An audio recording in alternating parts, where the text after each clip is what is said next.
अस्सलाम वालेकुम दोस्तों, कैसे हो? मुझे उम्मीद है कि आप सब सही हो गया। आज जो हम बात करने वाले हैं, कुवैत की कुछ बड़ी खबरें निकल के आ रही हैं। गिरफ्तारी, चेकिंग, ड्राइवर के हवाले से और भी जो है सज़ाए मौत के हवाले से। सबसे पहली खबर की तरफ बढ़ते हैं, जो बड़ी खबर आ रही है निकल के कुवैत से।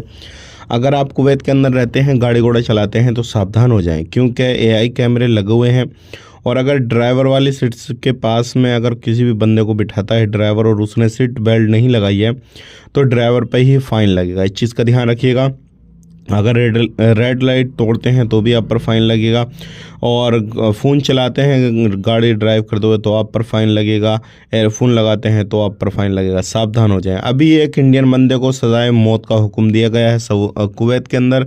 और इस बंदे को इसलिए दिया गया है, कुछ दिनों पहले इसने किसी की हत्या कर दी थी और उसके बाद में अब छानबीन हुई, पता लगा सारे सबूतों के साथ में अब कोर्ट की तरफ से फैसला सुना दिया गया है कि इसका भी सर कलम किया जाए। तो ये एक बहुत बड़ा फैसला है। आप इस तरीके की गलतियां बिल्कुल ना करें, ताकि आप बिल्कुल सेफ रह सकें। तो ऐसे लड़ाई झगड़े कोई भी इस तरह के काम काज ना करें। बात कर लेते हैं यहाँ पे अगली खबर की तरफ। अगली खबर आ रही है लोगों के जुर्माने के हवाले से। देखिए, अगर कोई भी आपके पास में बड़ा पद है, अगर उसका आप गलत यूज़ करते हैं, गलत फ़ायदा उठाते हैं, लोगों को सताते हैं, रिश्वत लेते हैं, तो आप पर बड़ा फ़ाइन लग सकता है। शेख तलाल के ऊपर अभी 20 मिलियन दिनार का फ़ाइन लगा है, 20 साल की सज़ा सुनाई गई है।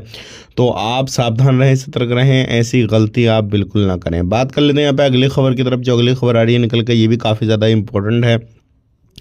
अगर आप कुवैत के अंदर रहते हैं तो कुवैत में कोई भी किसी भी तरीके से इलीगल एक्टिविटी ना करें, नहीं तो आपके ऊपर बड़ा फ़ाइन लगेगा और साथ ही साथ आपको कुवैत से डिपोर्ट कर दिया जाएगा। इस चीज़ का खास करके ध्यान दीजिएगा।